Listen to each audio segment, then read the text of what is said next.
छठे चरण के चुनाव की कवरेज के लिए हमारे साथ ग्राउंड जीरो से हमारे कई सारे सहयोगी भी एक एक कर जुड़ने वाले हैं। आपको बता दें, हमारी सहयोगी मनोज्ञा लोईवाल उत्तर दिनाजपुर के रायगंज में रहेंगी। इसके अलावा कुंतल चक्रवर्ती हमारे सहयोगी नॉर्थ 24 परगना में इस वक्त मौजूद हैं। इसके अलावा अंकित गुप्ता नादिया में मौजूद है और नीरज पांडे नॉर्थ 24 परगना में हमारे साथ मौजूद है। ज्ञानेंद्र तिवारी बर्धमान में हमारे साथ मौजूद है। एक एक कर सभी का रुख करेंगे। सबसे पहले कुंतल, सुबह सुबह की तस्वीरें आपने पहले दिखाई उत्तर 24 परगना की, बहुत महत्वपूर्ण जिला ये।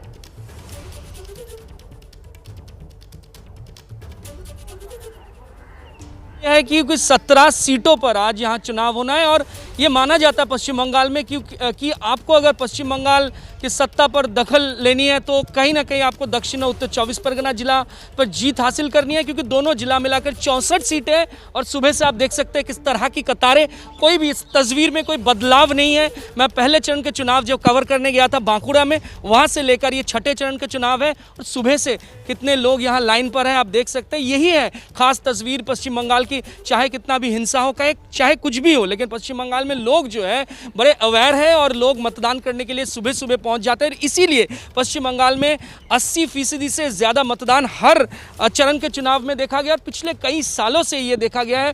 यहाँ सोशल डिस्टेंसिंग मेंटेन करके सभी वोट देने के लिए पहुंचे हैं। मास्क है चेहरे पर और सुबह सुबह देखकर ये अच्छा लग रहा है कि लोग बड़ी सख्ती से नियमों का पालन कर रहे हैं। और सुबह मैंने देखा 6:15 या 6:20 से ही काफ़ी भारी संख्या में लोग पहुंचे और शायद इस बार लग रहा है कि उत्तर 24 परगना जिला में भी ये टर्नआउट देखकर मुझे लग रहा है कि कहीं ना कहीं 80% से ज़्यादा मतदान यहाँ भी होने वाला है। आज 17 सीटों पर चुनाव है और मैं जहाँ खड़ा हूँ ये हावड़ा सीट है, काफ़ी अहम है क्योंकि दोनों हेवीवेट उम्मीदवार हैं। एक है राहुल सिन्हा बीजेपी से और दूसरा ज्योतिप्रिय मल्लिक जो कि यहाँ से पिछले 2 बार के विधायक और मंत्री भी है। इसीलिए माना जा रहा है कि ये सीट काफ़ी अहम है और 17 सीटों पर देखना ये होगा कि कौन सी पार्टी यहाँ से लीड लेती है, लेकिन काफ़ी अहम है उत्तर 24 परगना में चुनाव छठे चरण में। बहुत शुक्रिया इस अपडेट के लिए कुंतल। आप लगातार हमारे साथ बने रहिए। हमारी सहयोगी मनोज्ञा लोईवाल भी ग्राउंड जीरो पर लगातार मौजूद है उत्तर दिनाजपुर के रायगंज में,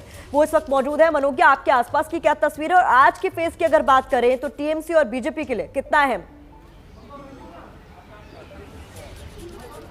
बहुत अहम है। एक और जहां पर आपको अभी तक तस्वीरें दिख रही हैं कि लंबी लंबी कतारें हैं, उत्तर दिनाजपुर में कुछ अलग है। मैं इस समय हूँ ईटाघर विधानसभा में। पोलिंग पहला व्यक्ति अंदर जा चुका है, लेकिन सोशल डिस्टेंसिंग के लिए मार्किंग की हुई है, जिसका जितना संभव हो सके उसको फॉलो किया जा रहा है। महिलाओं की संख्या जितनी है उतनी ही पुरुषों की संख्या है। दरअसल ईटाहार, उत्तर दिनाजपुर, ये इन सारे इलाकों में हमेशा से ही हिंसा की तस्वीरें आती रही हैं। ऐसे में सुरक्षा व्यवस्था के तौर पर अगर पूरे बंगाल में आज जितने भी असेंबली कॉन्स्टिट्यूंसीज वोट हो रही हैं, 14,000 के आसपास अगर बूथ हैं तो उनमें 1,500 से ज़्यादा सिर्फ उत्तर दिनाजपुर में ऐसे हैं जिन्हें हाईली सेंसिटिव करार दिया गया है। हाईली सेंसिटिव का मतलब है कि जो सुरक्षा व्यवस्था होगी उसमें अतिरिक्त सुरक्षा बल तैनात होंगे।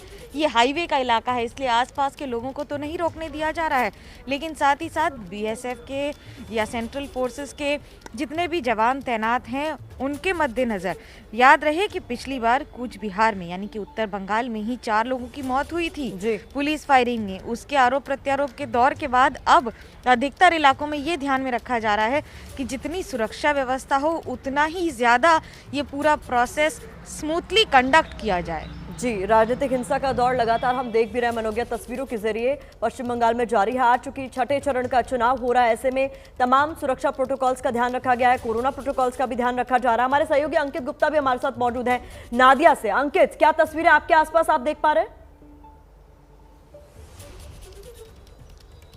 प्रतिमा, नादिया जिला क्यों महत्वपूर्ण है सबसे पहले ये समझना जरूरी है। नादिया जिला इस वजह से महत्वपूर्ण है क्योंकि आज यहाँ पर जो 9 सीटों पर मतदान हो रहा है, यहाँ पर पिछले चुनावों में 2016 में तृणमूल कांग्रेस से 8 सीटों पर जीत हासिल की थी और 1 सीट कांग्रेस के खाते में गई थी। लेकिन इस चुनाव में ये क्यों महत्वपूर्ण है? इस चुनाव में ये इस वजह से महत्वपूर्ण है क्योंकि जो लगातार मतुआ वोटर्स की बात हो रही थी, जो लगातार SC/ST वोटर्स की बात हो रही थी, जिसको लेकर के तृणमूल कांग्रेस के एक नेता ने बयान दिया था और खुद प्रधानमंत्री से लेकर बीजेपी के कई नेता उस बयान का जिक्र करके कटघरे में खड़ा कर रहे थे। ये दोनों ही मुद्दे नादिया जिले में काफी महत्वपूर्ण है। यहाँ पर जो 9 सीटों पर जिन पर मतदान हो रहा है आज, यहाँ मतुआ वोटर बड़ी संख्या में है और हमको याद है खुद प्रधानमंत्री बांग्लादेश में गए थे और उस पर भी जमकर राजनीति हुई थी कि ममता बनर्जी की तरफ से ये कहा गया था कि मथुआ वोटर्स को प्रभावित करने के लिए बांग्लादेश से जाकर के सहारा लिया जा रहा है। तो इस तरीके के बयान भी हुए थे। तो मथुआ वोटर्स और दूसरा SC/ST वोटर्स इस जिले में महत्वपूर्ण है और इसी वजह से ये जिला महत्वपूर्ण हो जाता है, क्योंकि पिछली बार तो इन 9 सीटों पर 8 में तृणमूल ने जीत हासिल की थी, लेकिन 2019 के चुनावों में समीकरण बदला था और इस वजह से आज सबकी निगाह टिकी हुई है जिले पर भी। जी बहुत शुक्रिया इस अपडेट के लिए। नीरज पांडे का भी रुख करना चाहूंगी जो कि उत्तर 24 परगना में मौजूद है। नीरज, ये जिला बहुत महत्वपूर्ण क्योंकि 17 सीटों पर सबसे ज्यादा सीटें इसी जिले में है इस बार के फेज में। क्या तस्वीरें अपने आसपास देख रहे हैं, क्या तैयारियां देख रहे हैं? जी बिल्कुल प्रतिमा, तस्वीरें जो है उत्साहित करने वाली है। मेरे पीछे की जो कतार आप देख रहे हैं, ये कतार बहुत लंबी है।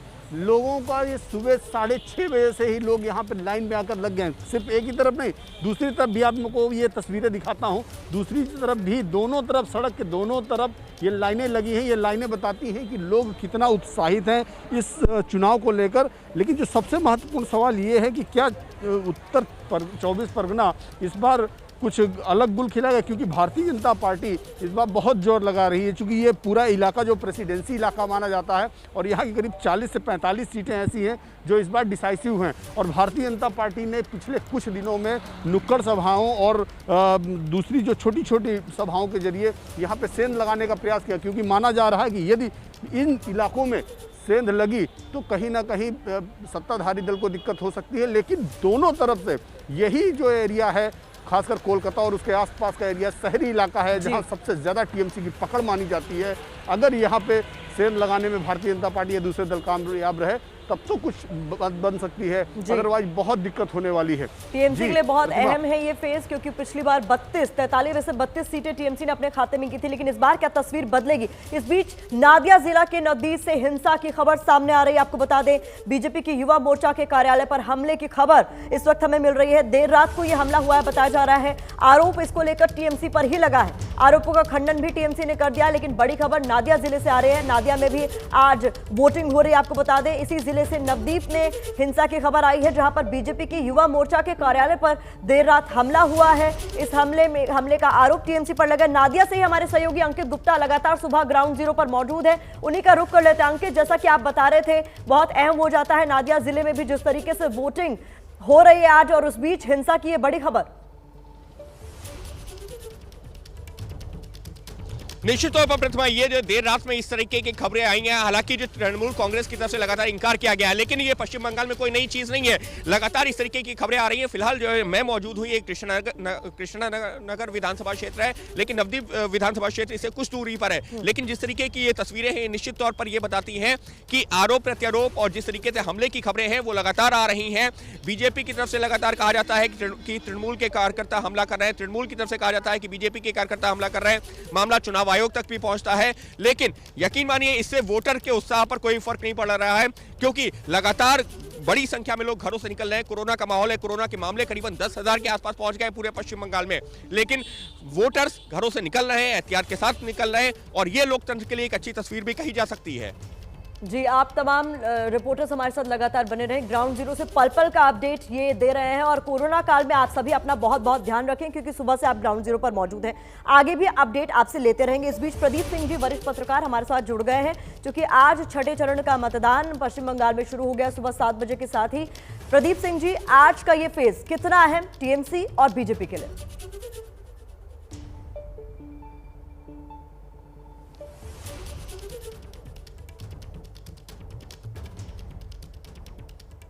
देखिए, ऐसे तो सारे फेज अहम हैं, लेकिन इस फेज की खास बात जो है, जो अभी आपके संवाददाता भी कह रहे थे, मथुआ वोटर्स की बात। अगर याद करें 2011 के विधानसभा चुनाव को, तो 2011 के विधानसभा चुनाव में ममता बनर्जी और टीएमसी के पक्ष में जो वोट पलटा था वो मथुआ वोटर्स का था, जिससे सीपीएम का 34 साल का राज खत्म हुआ। ये बात ममता बनर्जी समझती हैं, और 2019 के लोकसभा चुनाव में ये वोटर बीजेपी की ओर शिफ्ट हो गया। उनकी सारी कोशिश है कि ये वापस टीएमसी के साथ जुड़े, लेकिन मुश्किल ये है कि मथुआ समुदाय के लिए नागरिकता का मुद्दा बहुत अहम है। जो पार्टीशन के समय आए वो लोग और जो 1971 के बांग्लादेश युद्ध के समय आए, उनमें से ज्यादातर लोगों को नागरिकता नहीं मिली है। ममता बनर्जी कहती हैं कि देखिए आपको हमने सारी सुविधाएं दी है, वोटर आई कार्ड है, आपके पास राशन कार्ड है, आपको दूसरी जो सरकारी सुविधाएं मिलती हैं वो मिल रही हैं, लेकिन उनका कहना है कि हमारे पास नागरिकता नहीं, हम पासपोर्ट नहीं बनवा सकते, सरकारी नौकरी के लिए अप्लाई नहीं कर सकते, हम जमीन मकान नहीं खरीद सकते। ये मुद्दा उनके लिए पहचान का, ये आइडेंटिटी का जो है मुद्दा, ये सबसे बड़ा मुद्दा है। और सीए को लागू कर लाकर जो है बीजेपी ने उनको ये आश्वस्त किया है कि अगर वो सत्ता में आती है तो उनकी इस समस्या को हमेशा के लिए हल कर देगी। तो एक तो ये नजरिया है, ये जिस दृष्टि से इस चुनाव को या इस फेज को देखा जाना चाहिए। जी, दूसरा ये भी दिलाने की जरूरत है कि जो टीएमसी से नेता आए हैं बीजेपी में, उनमें जो है उनका जो प्रभाव क्षेत्र है वो यहाँ पर है। मुकुल राय भी चुनाव लड़ रहे हैं, उसके अलावा जो टीएमसी से लोग आए हैं, तो स्थिति यहाँ जो है पहले की तुलना में बदली हुई है।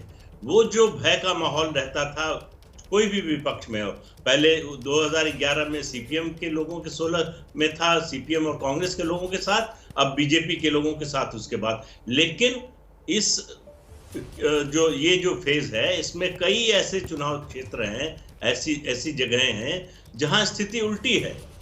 टीएमसी से जो लोग आए हैं उनकी दबंगई, उनका जो प्रभाव क्षेत्र है, उसके कारण जो टीएमसी ये बोल रही है कि ये टेरर का जो माहौल है ये खत्म होना चाहिए। तो वो डर जो टीएमसी का था वो निकल गया है। तो ये आम मतदाता के लिए अच्छी बात है। दूसरी है बात अच्छी जो आम मतदाता के लिए, वो है सेंट्रल सिक्योरिटी फोर्सेस का मौजूद होना। तो वो निर्भय होकर वोट दे सकते हैं। ये दोनों बातें टीएमसी के खिलाफ जाती हैं। अब सवाल ये है कि इन दोनों पार्टियों में से कौन अपने वोटर ज्यादा से ज्यादा निकाल पाता है। इस पर बहुत कुछ निर्भर करेगा कि चुनाव का नतीजा क्या आता है। लेकिन जिस तरह से कैंपेन चल रहा है, कोरोना का जो काल है, इसमें टीएमसी ने ये भी मांग की चुनाव आयोग से कि तीनों जो फेज बचे हुए हैं उनको क्लब कर दिया जाए, लेकिन संवैधानिक जो व्यवस्था है उसके अनुसार ये हो नहीं सकता, क्योंकि जिसने जो भी नॉमिनेशन फाइल करता है उसको मैंडेटरी कह रहे हैं कि प्रोस कम और कौन ज्यादा है टीएमसी के लिए इस बार। और टीएमसी वो पार्टी है जिसने पिछली बार 2016 के चुनाव में 43 में से 32 सीटें अपने खाते में की थी। तो अगर कौन ज्यादा है तो यानी नुकसान हो सकता है। एबीपी न्यूज़ आपको रखे आगे।